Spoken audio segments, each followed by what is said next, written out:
Hi, I'm Scott Flowers with Cloud Ninjas. Today we're here to start a new series on the Dell PowerEdge R470 server. In this video, we're going to go over CPUs, but in the video series as a whole, we're going to cover CPUs, memory, drives, RAID, network cards, power supplies, how to put in the rack behind us, how to update your BIOS, supported operating systems, plus a ton more. So click that like, smash that subscribe. Let's get going.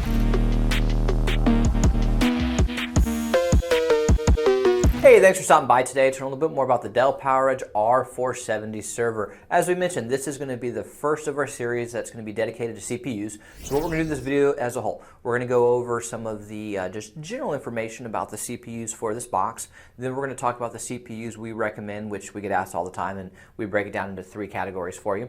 And then at the very end, we're going to show you how to install your processor, because maybe you're removing an old one and you're wanting to upgrade it and you just need a little refresh. So we're going to do a little bit of everything in this video. So if you're looking for the install, go ahead and fast forward. If not, let's just hop into the good stuff. All right, so let's go over some general information about the CPU. So first off, there's going to be one CPU inside. The R470 is just a continuation of the series, the R410, 420, 430, 440, and here we are all the way now to the 17th gen, which is going to be the 470, and it's going to have one CPU inside. It's an LGA 4710 socket, which means it takes Intel Xeon 6 processors. So yes, it'll be an Intel box for the R470. Now, when you look at the Xeon 6 processors, you're going to notice at the very end of the part number, you're going to have an E or a P in a lot of cases. The E is going to be your efficiency processors, and the P is going to be your performance processors. And the real big difference between these is that the efficiency processors are only going to have one thread per one core. So you'll max out at 144 cores, but you're only getting 144 threads. So depending on what you're looking for, you might not need the threads and you just need the efficiency, but if you need the performance, you'll get kind of how it normally is. For each core, you get double the threads, and that's going to max out at 86 cores, and those are going to be just some of the general information about this series as well. All right, so what CPUs do we recommend? Well, it really depends on a number of things: your application, your budget. What are you doing here? So we like to break down to 3 categories. We have our low end, our value, and our high end, and really it's kind of self-explanatory. The low end is going to be your very budget-conscious, budget-friendly processors that are going to be lower specs, but still good processors as a whole. Your value is going to be a nice little sweet spot where budget and performance kind of come together, where you're getting the most bang for your buck, and that's why you call it value. And then your high end is going to be the just highest processors, or some of the best processors in the series. So we have a little chart that we've thrown up here that you can check out, and one of my favorites is going to be the 144 core proc, just because you're getting 144 cores, but that's going to be on the efficiency side. So again, it depends on your threads and what you're looking for. But again, here's a good point to pause, and there's a bunch of other good processors in this series as a whole, but these are just some of the ones that we recommend. All right, well, now we are going to do our install, but before we do, I am going to grab my ESD gear and be right back.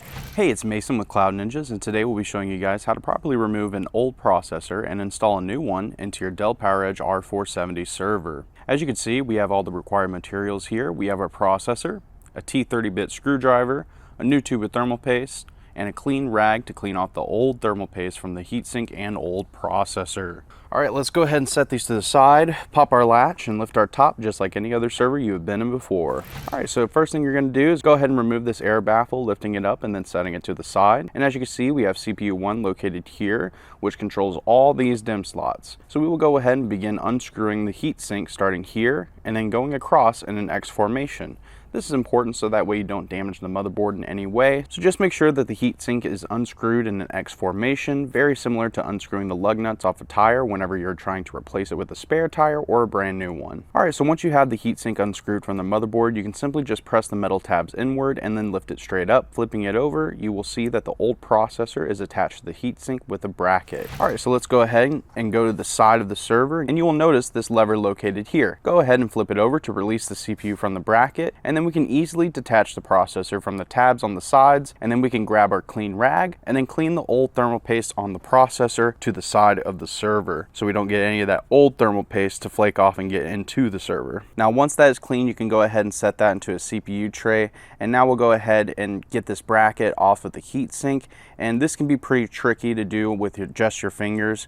So if you can't really get these pegs to unhook from each corner, go ahead and grab a small flathead screwdriver and then unlock each peg in all 4 corners. Now, using the clean rag, we will begin to clean off the old thermal paste from the heatsink. It's important to clean the old thermal paste off to the side of the server and not over it, so we can prevent any of that old thermal paste from flaking off and getting into the CPU socket or the DIMM slots or the motherboard in general. So just make sure to clean the old thermal paste off to the side of the server. And so now that we have our heatsink and old processor cleaned up, we will go ahead and take our new CPU and locate the gold triangle in the corner here. You will need to match that gold triangle with the triangle on the bracket located here. Now we will go ahead and attach the processor to the bracket by setting the lever back into its original position and then sliding the processor in and making sure that each tab is securing the sides of the CPU. Now, once you have that processor secured into the bracket, we will now go ahead and grab our new tube of thermal paste and begin applying it to the top of the processor. Some will say we use too much and others will say we use too little, but really you want to make sure you apply a nice even balance of thermal paste that will just cover the top of the processor. So don't put too much or the paste will leak out and make a mess, and don't put too little or else the processor may overheat. So now we'll go ahead and attach the bracket and the CPU to the heatsink by matching the triangle here. And so each corner we'll go ahead and press down and make sure that they're being locked in place, and this will keep the bracket and the CPU from falling off the heatsink. So now we'll go back into the server and you will notice this triangle in the corner of the socket right here. That will match up with the triangles on the CPU and the bracket. So now we'll go ahead and set the processor and heatsink onto the metal pegs and then press the metal tabs outwards so the heatsink can go all the way down. And once that is done, we can go ahead and begin screwing the heatsink in an X formation that we did when we removed it. And there you go. That's how you replace an old processor with a new processor for your Dell PowerEdge R470 server. Hey, do us a favor, click that like button and smash subscribe. If you're looking for any custom-built Dell, HPE, Supermicro, Gigabyte, Asus, Cisco, IBM, maybe you're looking for an AMD Ryzen server, we do it all. We have both new and refurbished. So please give us a call or email us at sales@cloudninjas.com. That's sales@cloudninjas.com. Anyways, guys, thanks for stopping by.